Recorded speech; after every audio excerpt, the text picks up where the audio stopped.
Hello everyone, this is the demonstration video of the current status of CBobby, an underwater explosion detection robot which is in the primary prototype stage of development for monitoring dynamite fishing in the Philippines. The next goal of this project is to evaluate the current prototype in a real-world scenario and collect more test sample and data to further develop the platform.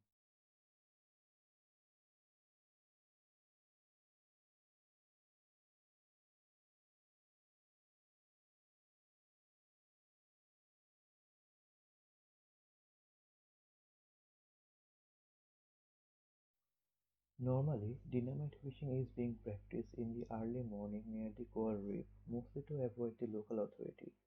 Typically, they use homemade explosives that can be made under $3, which can be earned back within the first 10 minutes of fishing. Other than destroying hundreds of years of coral growth, this method of fishing also kills other animals and small fishes, which does not have any economical value. It is also very risky for the divers and swimmers in the nearby location. Furthermore, it also has a long-lasting impact on the life of the fishermen community. To assist and improve the traditional approach to prevention in this research, a modern technological approach has been taken to detect an underwater explosion so that the local authority can take immediate action to detect the location of the explosion.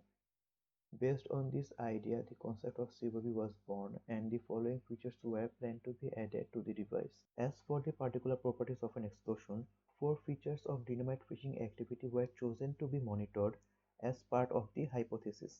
The parameters of those particular four features were chosen based on the audio sample dataset and previous researches. Here, you can see the first section of the demonstration setup. On the left side, I have the speakers that plays the underwater explosion audio file, and the hydrophone is situated on the right side of the pool. In the second section, we can see that the hydrophone cable is going to the buffer section of the setup. From there, the signal is going to two different places. The first one is the motherboard, where the transient event and all the frequency bands are being monitored.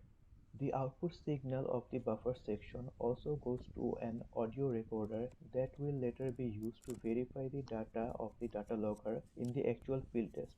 Then, from the motherboard, the transient event duration and frequency band detection data goes to the daughter board, where the data is converted into logic level pulses, which reflects the detection of transient event and frequency bands.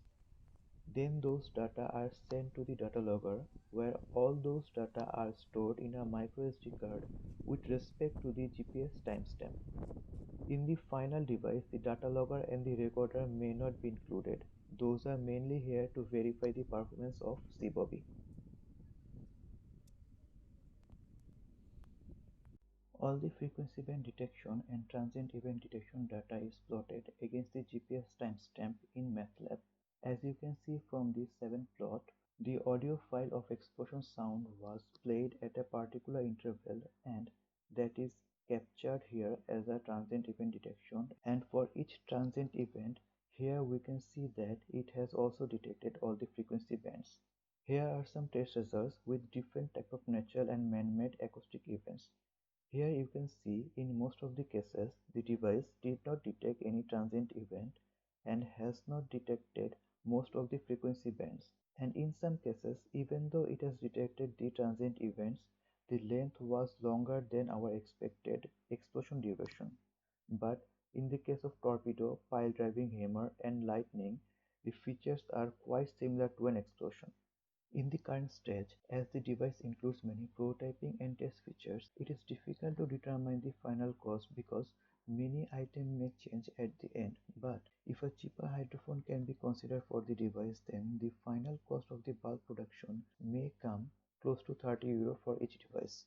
Currently, the power consumption is relatively high, but it can be reduced to a level when it would be possible to keep the device in the field for a longer period of time. From the current test results, it can be seen that CBobby is capable of detecting the difference among multiple natural and man-made events. In the near future, the plan is to deploy the prototype to the coastal area of Philippines to start collecting the data, and based on the collected real-world data, it would be possible to develop an algorithm that will allow to detect and differentiate and dynamite fishing activity with higher probability and accuracy.